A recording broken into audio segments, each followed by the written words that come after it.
Hello, hello, hello. This is Tom from Tom and Ruth Philippine Adventures. It's a sunny, beautiful day here. Actually cloudy. Hopefully it's not too loud and I can do a video.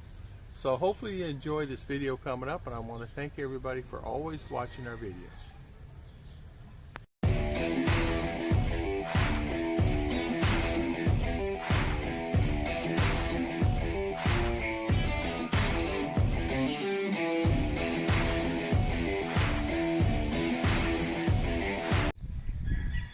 Spraying the hornet's nest. I see one hornet still out there. There's one flying in.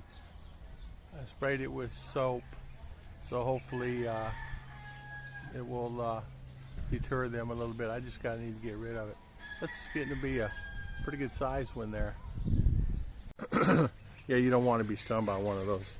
They hurt. The ants are just as bad here, the little small ants. I call them fire ants, but I don't even know if they are. It's like our version of fire ants in the U.S. where you get hit with those bad boys, they'll knock you down. So today's video is going to be about a gentleman that lives up in Bohol. His name's Scott, and he's been there for about 2 years. He's on a tourist visa, and he knows his time is up.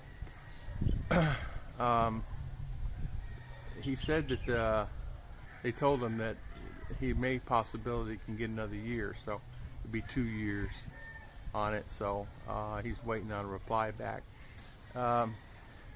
So you just don't know what that would be. But here, it's not about the visa that I'm going to talk about today. It's about how he is coping with the current situation. He has a family and children. That he's not married. He's thinking about marriage, but he doesn't want to rush into it. Now, these children are not his children. And he said to me, I love her and I love her very much, but I feel like I'm going to be rushed. I still have 2 years to decide, and then I can apply for a different visa. So that's the question that today is, should you get married if you're under that situation? Well, you can't really say because you don't know the person, what they're about, and you rush into marriage and you may find yourself deciding that was really not the thing to do. I told him just to wait. He was thinking about just going ahead and getting married. I told him to wait and see how he feels. I asked him, I said, do you love her? He said, yeah, I love her. But he said, but, here comes the truth, right? I'm not sure that I can adapt to the current situation with all the children. There's quite a few children, I understand. That's quite a few. It's 4 or 5. Yes. And I say 4 or 5 because they're taking care of the sister child. She's overseas worker, and they're taking care of one of her child. And she gets money from that she sends her every month to help with that. And that's what they've been surviving on for the whole time until he came in the picture. So he told her, just stash the money for you, put it in a bank, and save it for the children for college or school or hard times or later on, because you never know what's going to happen. Well, what made him upset about it is he found out that the book was there. It was a savings book that they put money in. He got really upset about it because he went in there and there's only like 2,000 peso. Now the sister is wiring anywhere from 10 to 12,000 a month and been doing it all along. Now before they were using that money, he said, she was using it to survive it. Since he's coming to picture, he said, just keep the money off the side and I'll just take care of everybody. I'll buy the rice, and since I'm staying here, we're going to get a better place. And they ended up getting a better place. So she had spent the money wherever. So it's a matter of trust. He said, it's a matter of trust. He said, I love her, and trust is something, once you break it, it's hard to get it back.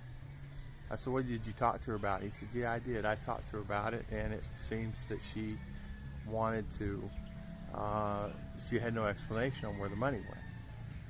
And you guys know how that is. I mean, even me, I get my check in first of the month, I get another one middle of the month, and before I know it, the first check came in.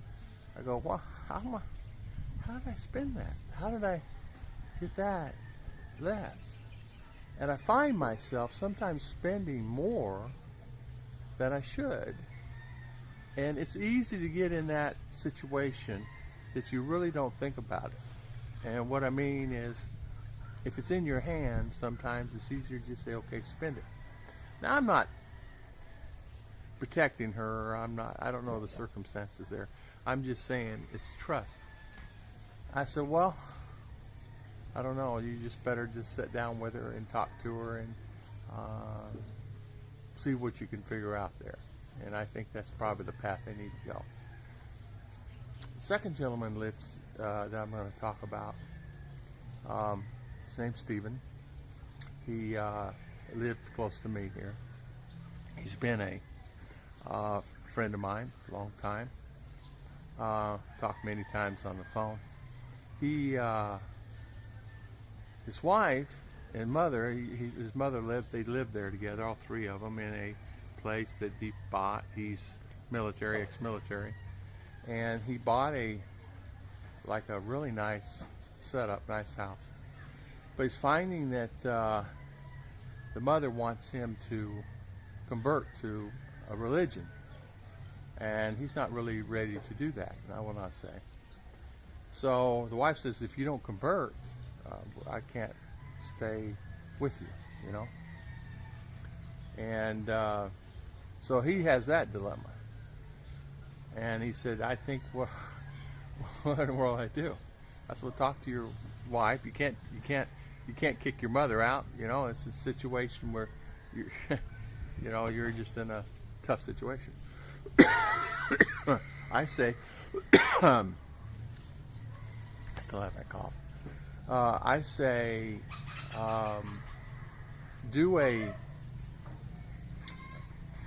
move. Just move. Just pick up your stuff and move. That's what I say. And I said, with or without the mother, will she do that? She said, I don't know. So he has a car. He's going to have it shipped down to Duma. And he got quotes on this, that, and other. It's only like 15,000 peso, something like that. Ship it out of CDO. And then he said he talked to the wife, and she basically says, I'll go, but my mother has to come. Well, this particular organization is down there also. I said, well, all you're doing is switching one place to another. You need to get that solved, or you're going to have a problem with that. So that's on him. That's on him. He has to solve that. Or all you doing is switching. Well, I want to go over here, so it's not good. I'll go over here, and it's going to be better in Duma. Well, it's not going to be better in Duma. It's going to be the same thing you are here, where you're at. So that's the deal that this video is about, these two guys. Now, I say to both of them, it's always better to be honest. First one, build the trust. You just have to build the trust back, and hopefully it'll work out for you. Second one, going to Duma, I say you just have to make your own decision on that. You'll have to get that figured out with your wife and your mother-in-law. Now, this particular organization, it's I don't know how to say it. It's they want part of your income. So it's like the Scientology group. Let me put it that way. It's like Scientology. So I told him, I said, well, the best thing is to be square with her. He said, man, they've been together a while. It's not like it's 1 year, 2 year, 3 year, 4 year thing. They've been together a while, and it's been on them. But the mother told daughter, you just need to do this, and the daughter's adhering, doing what the mother said. Well, so when you marry someone, you marry the family. So hopefully they get that figured out. Hopefully they can come to terms with that. And it's very important. When you marry someone, you marry the family. So you really need to take a look at that. I should do a whole video on that. When you marry someone, you marry the family. It's good. All right. God bless everybody. Hopefully you enjoyed the video, and thank you so much.